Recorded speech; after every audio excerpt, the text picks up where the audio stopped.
Hey everyone, and welcome to The Explainer. Today, we're basically putting on our digital anthropologist hats. We're going to deconstruct a massive, totally fascinating modern phenomenon.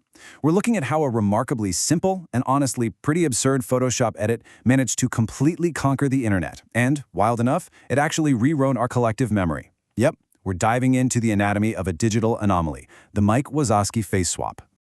So, here's our roadmap for today. First, we'll look at who Mike Wazowski actually is. Then, we'll break down the scene with the meme, explore the Wazowski-Mandela effect, check out how fans reacted, trace the meme's true origin, and finally, wrap it all up with a summary and conclusion. All right, Chapter 1. Who is Mike Wazowski, the original Pixar icon? Let's establish the true identity of our guy here before the internet totally got their hands on him. I want to ask you a seemingly obvious question right off the bat. How many eyes does Mike Wazowski actually have?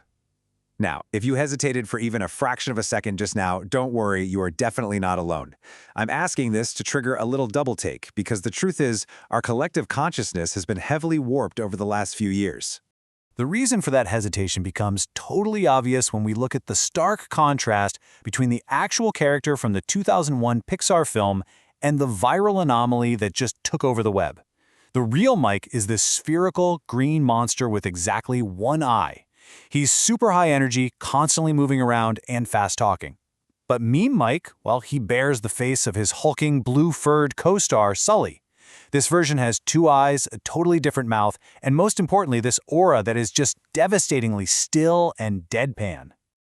Now, what's really funny about Mike's face becoming one of the most famous images on the entire internet is his history in the actual movie.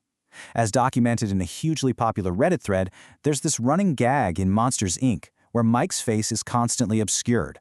Whether he's covered up by a corporate logo on a TV commercial or a barcode on a magazine cover, his actual face was literally always hidden. So the incredible irony here is that his face is now famous worldwide. It's just, the totally wrong face. To really ground us in reality before we get too deep into the meme, we have to remember Mike's original pop culture status. He is the deuteragonist of the Monsters, Inc. universe. That's really just a fancy way of saying he's the crucial secondary main character alongside Sully. Voiced by the legendary Billy Crystal, he was already this beloved icon with a massive cultural footprint long before this face swap was even a thought. Okay, moving on to Chapter 2, the scene with the meme, or the anatomy of blank disapproval. Let's see how this original character transformed into the ultimate symbol of sheer exhaustion on all our social feeds. The BBC actually documented how this specific image acts as the ultimate relatability anchor. I mean, why did it take off like it did? Largely because of its sheer comedic utility.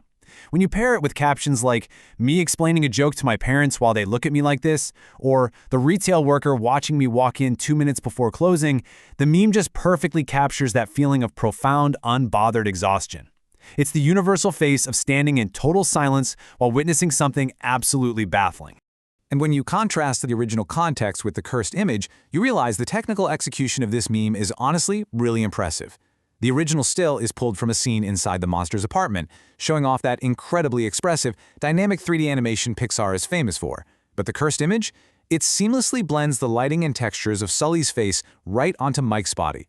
It fits so perfectly into the environment that it gives you these feelings of deep, confusing irony. Like it feels like it could be real, which is exactly what made it a permanent fixture of our internet vocabulary.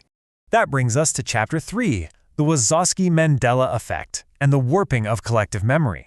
We're going to start treating this image like actual field data of human memory alteration. You've probably heard of or even experienced the Mandela effect. It's when false memories are shaped by cognitive factors affecting large groups of people, usually heavily reinforced by misleading photos or social sharing. Well, a Reddit user named Angela DeMoro sparked this massive discussion, pointing out that our constant exposure to this two-eyed meme template is acting as cognitive reinforcement. It is literally actively overriding our actual memories of the original film.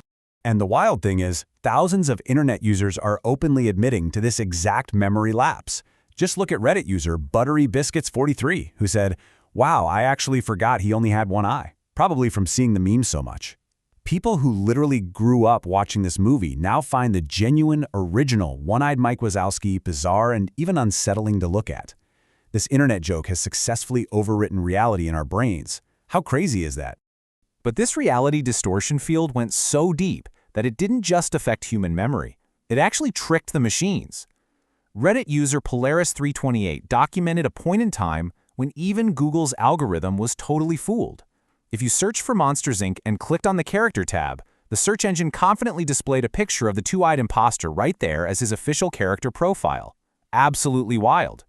Let's jump to Chapter 4, How Fans Reacted. From silly image to academic discourse. We're going to elevate this from just a simple joke and look at it through the lens of academic theory.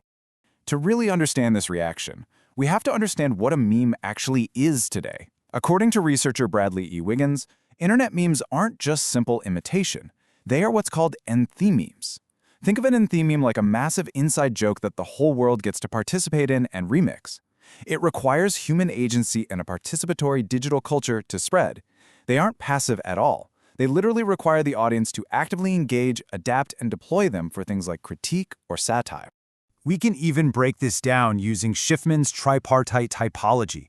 It's a fantastic framework for analyzing memes by splitting them into content, form, and stance.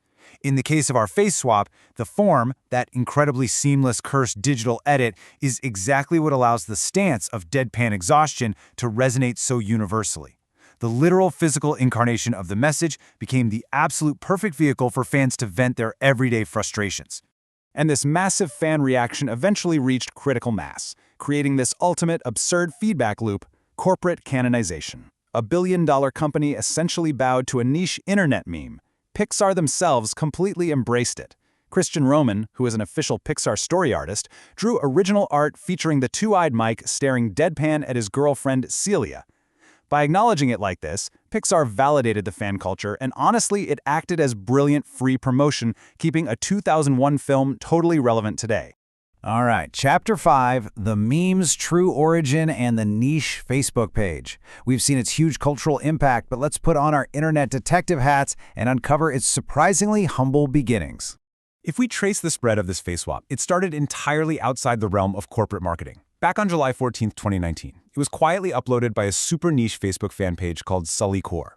Just a couple of weeks later, around July 29, it gets heavily adopted by Spanish-speaking Twitter users as a reaction image. And then by August 2019, it hits Reddit, which is when it reaches absolute peak global exposure. Just to put that early growth into perspective, 6,800. That's the massive number of shares that original Sully Core Facebook post got in just 2 months, right alongside over 1,000 likes. For a small, niche fan page, that is absolute exponential viral growth. That's the spark that set the stage for total global domination. Okay, Chapter 6, Summary and Conclusion, The Legacy of a Photoshop Edit. Let's synthesize everything we've unpacked in the explainer today.